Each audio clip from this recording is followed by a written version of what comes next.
Buenos días, queridos hermanos, con ustedes su hermano en Cristo, Jaime Cárdenas. Con esta programación que hemos hecho ya llevamos aproximadamente, hoy es día 20, 15 minutos con la Biblia, porque desconocer las Escrituras es desconocer a Jesucristo. Así que vamos a continuar firmes, en el nombre del Padre, del Hijo y del Espíritu Santo. Amén. Amado Señor Jesucristo, te damos las gracias por esta mañana. Gracias por este fin de semana, Señor, dando la virtud de vivirlo en familia, para fortalecer los lazos familiares. Y así como fortalecemos esos lazos, podamos fortalecer también los lazos con tu santa palabra. Para a medida que vamos profundizando en ella, nos vamos conociendo mejor. Todo esto te lo pido por la intercesión de nuestra Madre Santísima y tu preciosísimo nombre, en el nombre del Padre, del Hijo y del Espíritu Santo. Amén. Pues queridos hermanos, vamos a continuar. Ayer terminamos el capítulo 3 de Génesis, así que vamos con el 4. Ellos no creerán ni tampoco me harán caso, contestó Moisés. Al contrario, me dirán, el Señor no se te ha aparecido. ¿Qué es lo que tienes en la mano?, preguntó el Señor. Un bastón, contestó Moisés. Arrójalo al suelo, ordenó el Señor. Moisés lo arrojó al suelo y en ese mismo instante el bastón se convirtió en una serpiente. Moisés se echó a correr para alejarse de ella, pero el Señor le dijo, extiende la mano y agárrala de la cola. Moisés extendió la mano y al agarrarla, la serpiente se convirtió otra vez en bastón. Entonces, esto es para que crean que se te ha aparecido el Señor, Dios de tus antepasados, Dios de Abraham, de Isaac y de Jacob, dijo el Señor. Y ahora mete tu mano al pecho.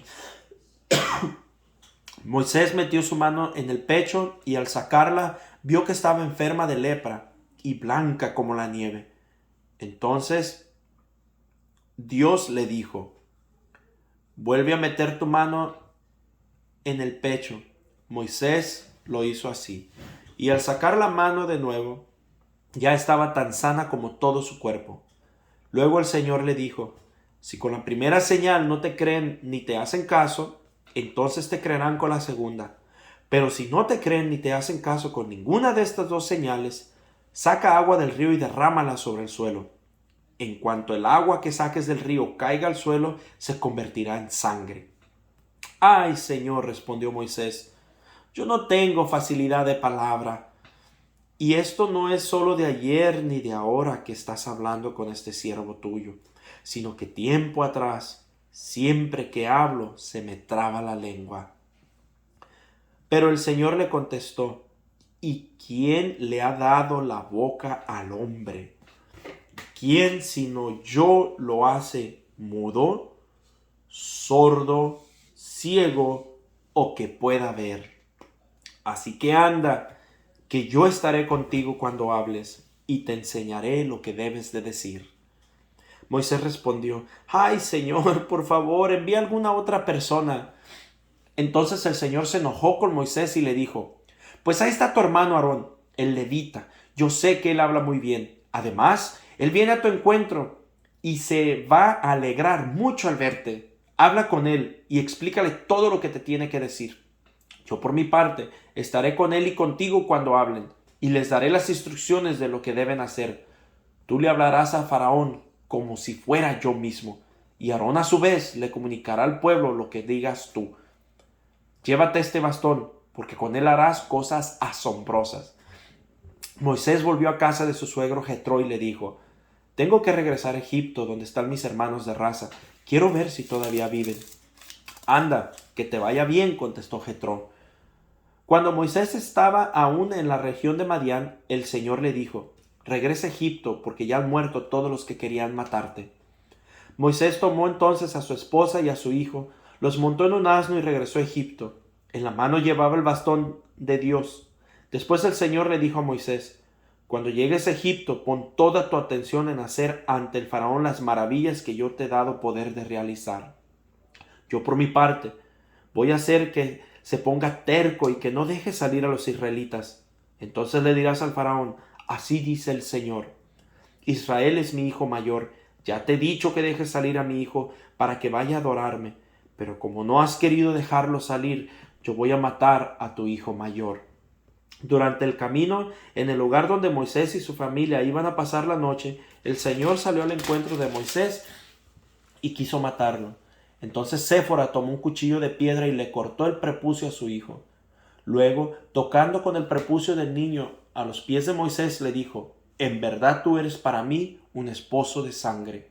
Entonces el Señor dejó ir a Moisés, y Séfora dijo a Moisés: era un esposo de sangre debido a la circuncisión. Mientras tanto, el Señor le había dicho a Aarón: ve al desierto a encontrarte con Moisés. Y Aarón fue y encontró a Moisés en el monte de Dios. Ahí lo saludó con un beso. Entonces Moisés le contó a Aarón todas las cosas que el Señor le había ordenado decir y también las grandes maravillas que le mandaba hacer.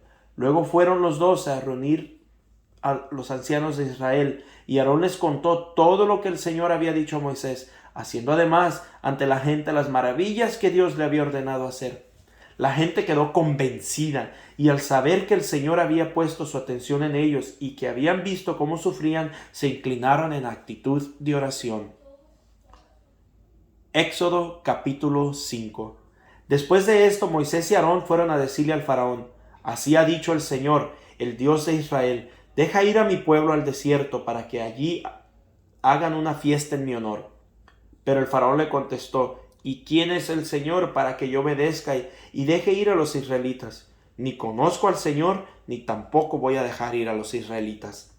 Entonces ellos dijeron: el Dios de los hebreos ha venido a nuestro encuentro, así que vamos a ir al desierto a una distancia de 3 días de camino, para ofrecer sacrificios al Señor nuestro Dios. No sea que nos haga morir por una peste o filo de espada.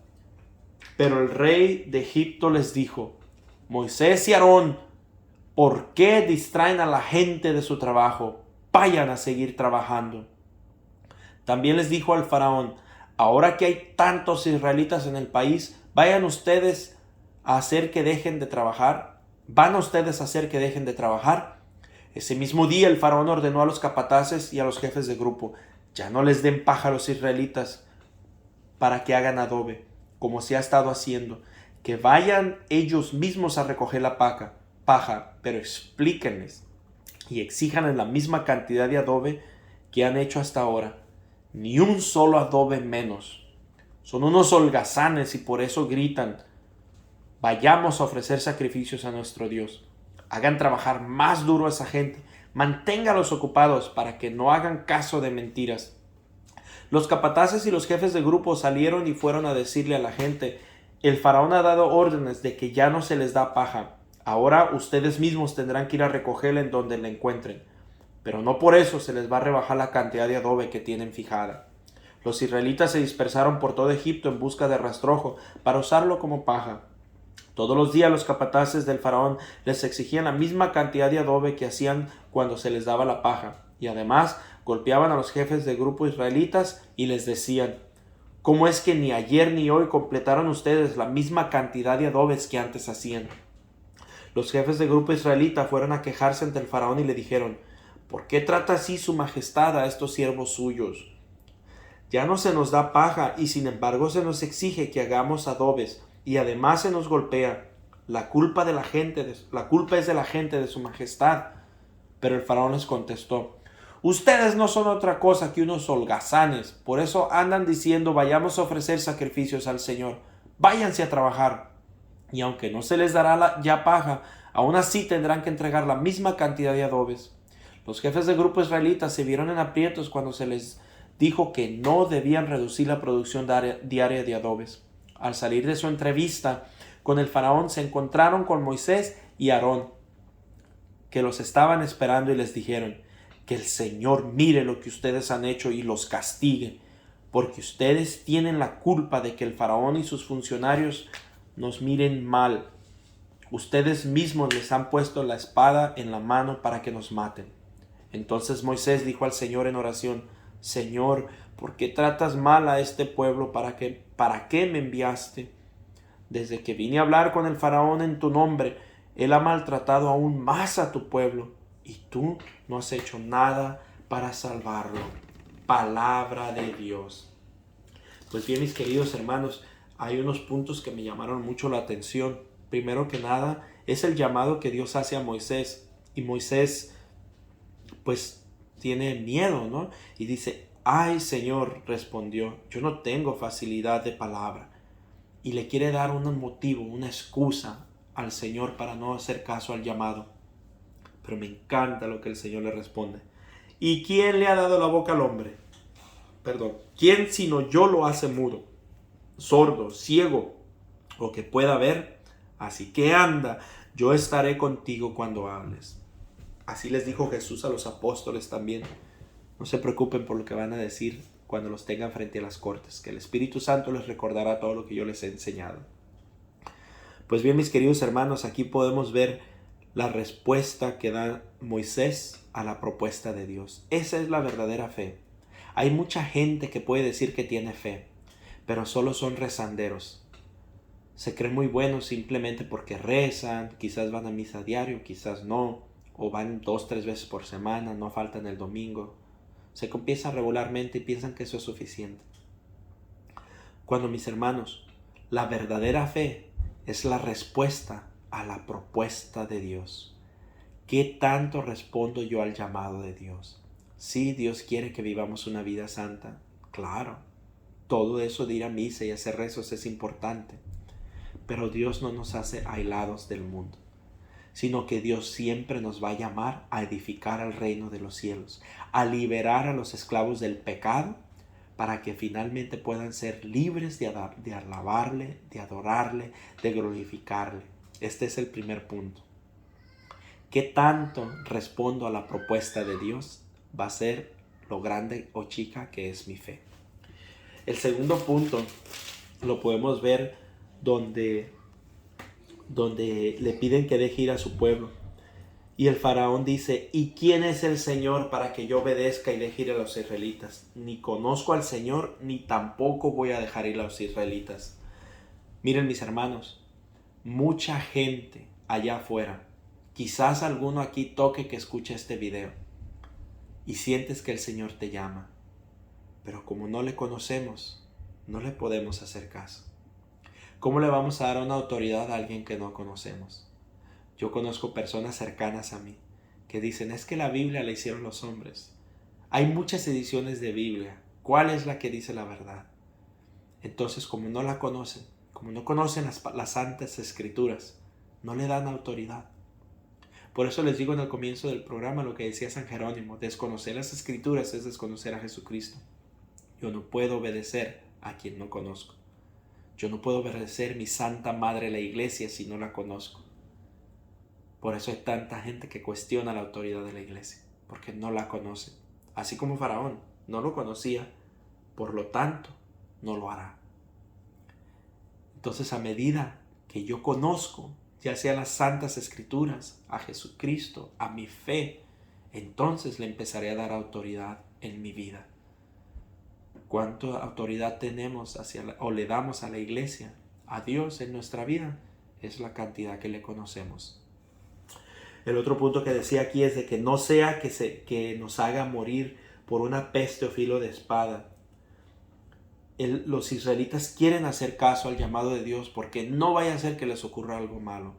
Y no es que Dios castigue, no es de que Dios nos obliga a hacerle caso, sino que cuando Dios hace un llamado y en nosotros rechazar ese llamado, estamos rechazando a Dios. Y al rechazar a Dios estamos a la intemperie. Y nos puede venir cualquier desgracia. Nos puede venir cualquier cosa. Porque ya no estamos con Dios. No es que Dios nos castigue.